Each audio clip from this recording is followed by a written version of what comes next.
Kamiaga laptop တစ်လုံးကိုတော့ဝယ်ခြင်းတယ်ဒါပေမဲ့ဈေးကလည်းအရင်မကြီးရဘူးเนาะပြီးတော့ဟို off brand တွေကမဖြစ်ရဘူးဆိုလိုချင်တာကနာမည်ရှိပြီးသားပေါ့เนาะအမ MSI လိုမျိုး brand တွေကဖြစ်ရမယ်เนาะပေါ့ပေါ့လည်းဖြစ်ရမယ်အကျန်းခံတာကလည်းဖြစ်ရမယ်အဲ့ဒါဆိုရင်တော့ဒီ Modern 15ကခင်ဗျားအတွက်ဖြစ်ကောင်းဖြစ်နိုင်တယ်နည်းနည်းလေး session ပြမယ် Okay TBH Labs ကနေကြိုဆိုပါရစေ MSI ရဲ့ဒီ Modern series laptop တွေကဒီမှာတော်တော်လေးလူကြိုက်များတယ်အဓိကအဖြစ်တော့သူကဒီ high end MSI prestige တွေထက်ဈေးပိုတက်တာတယ်ပြီးတော့ build quality ဘိုင်းမှာလည်းအရင်ကြီးမခိုးထားဘူး business ultrabook တစ်လုံးအနေနဲ့မှာရှိသင့်ရှိထိုက်တဲ့ specification တွေပြည့်စုံရှိတာအကြောင်းလေးလို့ပြောလို့ရတယ် design ဘိုင်းမှာအရင်နှစ်ဒီ modern series တွေကနေပြီးတော့အများကြီးမပြောင်းလဲသွားဘူးအရင်ရှိနေကြပုံစံလေးအတိုင်းပဲဆက်သွားထားတယ်lid ပေါ်က MSI logo လေးကလွဲလို့ရှိရင်တခြားရှုပ်နေတာမျိုးတော့မရှိဘူးသူက clean and minimal ဖြစ်တယ်သူရဲ့အစွန်းတွေကိုတေချာလေး rounded လုပ်ပေးထားတယ်ဆိုတော့ကြည့်ရတာမှာရောကန်ရတာမှာရောချောချောမွေ့မွေ့ smooth ဖြစ်လေးဖြစ်သွားတယ်အရောင်ကကျွန်တော်တို့ရထားတဲ့ review နဲ့က starlight blue ဆိုတဲ့အခုမြင်ရတဲ့အတိုင်းပဲသူကနက်ပြဘက်ကိုသွားတဲ့အရောင်အငိမ့်လေးကျွန်တော်အနေနဲ့ကတော့ဒီအရောင်ကိုတော်တော်လေးသဘောကျတယ်လက်ရာတွေဘာတွေအရင်မထင်ဘူး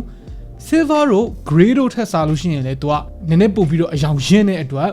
အပေပိုခံတဲ့အရောင်ပေါ့နော် build quality ဘိုင်းမှာသူသုံးထားတာ metal lid နဲ့ cut down plastic base ဆိုတော့ full metal chassis တွေလောက်မဟုတ်ပေမဲ့ तू က Modern လောက်တော့မှားတယ်အရင်ကြီးနူးရွနေတာမျိုးမဟုတ်ဘဲနဲ့ तू functional ဘက်တဲ့ဘက်ကိုပို့သွားတယ်ပေါ့နော် flex ဖြစ်နေတဲ့နေရာက keyboard deck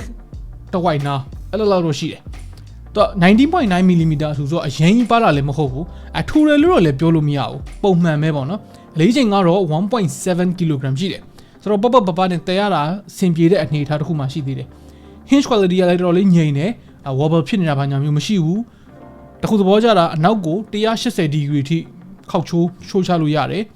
အလုံးမှာအဲ့လိုချိုးချပြီးတော့ဟိုဘက်ကလူကိုတစ်ခုပြချင်လို့ရှိရင်ဒါမျိုးပြဖို့အတွက် F12 နေရာမှာ flip and share ဆိုတဲ့ hot key လေးပါတယ်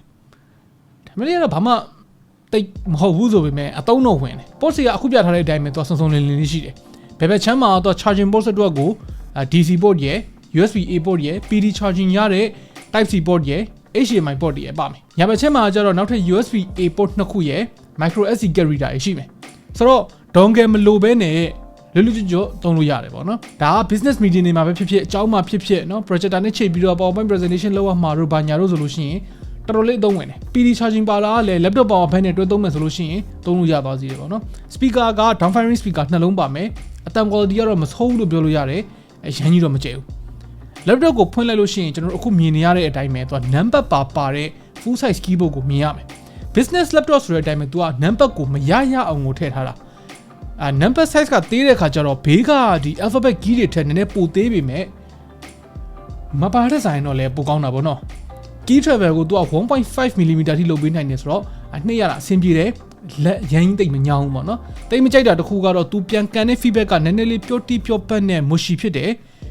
ညဘက်တွေမှာသုံးဖို့အတွက် backlight ပါတာလေးကတော့အဆင်ပြေတယ်ပြီးတော့သူက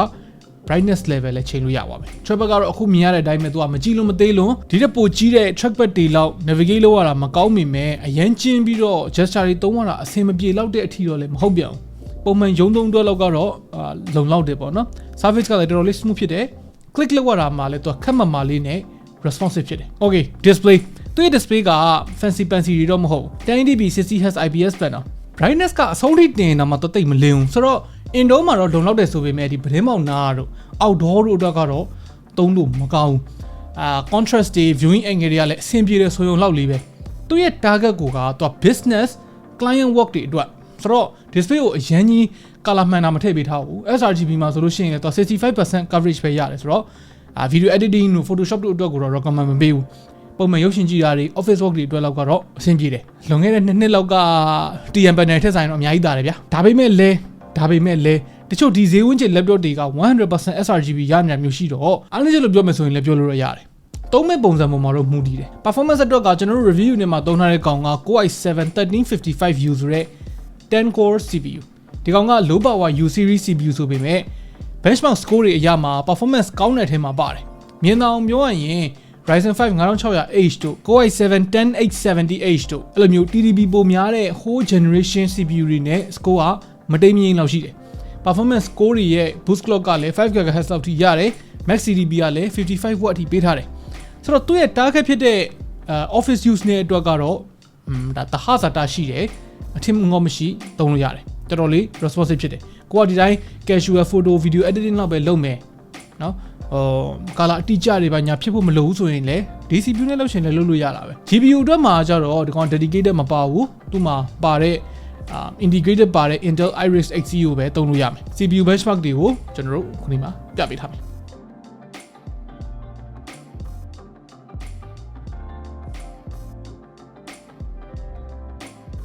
ဆိုတော့ဒီလိုမျိုး low power CPU သုံးတာက thin and light laptop တစ်လုံးအနေနဲ့မှာ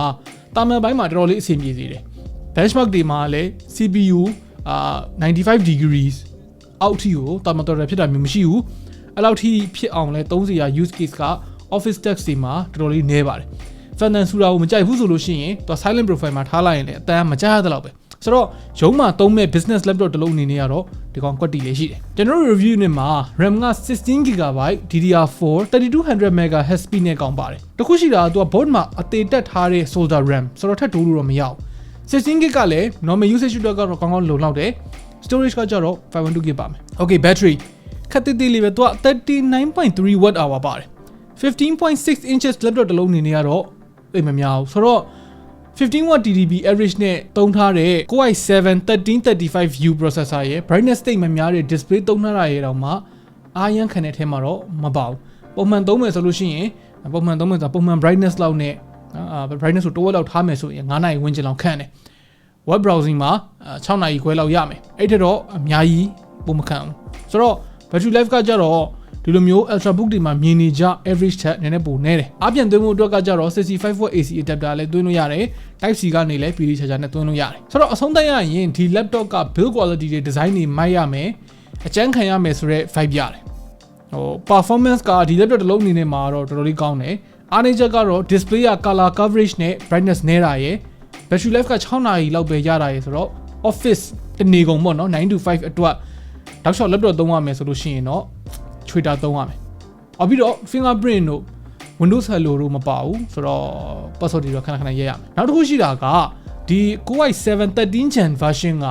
989 USD ဆိုတော့ကိုကအဲ့လောက် performance မယူဘူးဆိုလို့ရှိရင်မလိုချင်ဘူးဆိုလို့ရှိရင် Core i5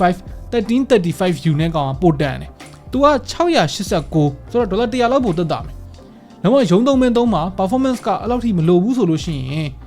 အရင်နှစ်တုန်းက Core i5 12 Gen နဲ့ Modern 15 B12M တို့ဒါမှမဟုတ် Ryzen 7 version တို့ကကြည့်မယ်ဆိုလို့ရှိရင်လည်းဒေါ်လာ600ဝန်းကျင်လောက်ရှိမယ် Personally ကတော့ဒီ Core i7 13 Gen ထက်အဲ့ဒီကောင်တွေကပိုတန်တယ်လို့တော့မြင်တယ် Use case ပေါ်မှာတော့မူတည်တာပေါ့နော် Old model တွေဆိုလို့ရှိရင်သတင်းကြို cashback ဘာညာလဲရှိတာတွေ့မိတယ်ဆိုတော့ဒီ i7 version နဲ့ကိုင်းမိသူကတော့နည်းနည်းလေးရှားလိုက်မယ်ဆိုတော့ခင်ဗျားတို့ကရောကျွန်တော်နဲ့အမြင်ဘယ်လိုနေလဲပေါ့နော်အမြင်တူလားဒီ laptop ကိုဘယ်လိုမြင်လဲဗါလေသဘောကျပြီးတော့ဗါလေသဘောမကျဘူးလဲအောက်က comment ထဲမှာဝင်ရောက်ဆွေးနွေးညှိခွန်သွားလို့ရပါတယ် Okay နောက်နေ့မှကြည့်တော့ပေါ့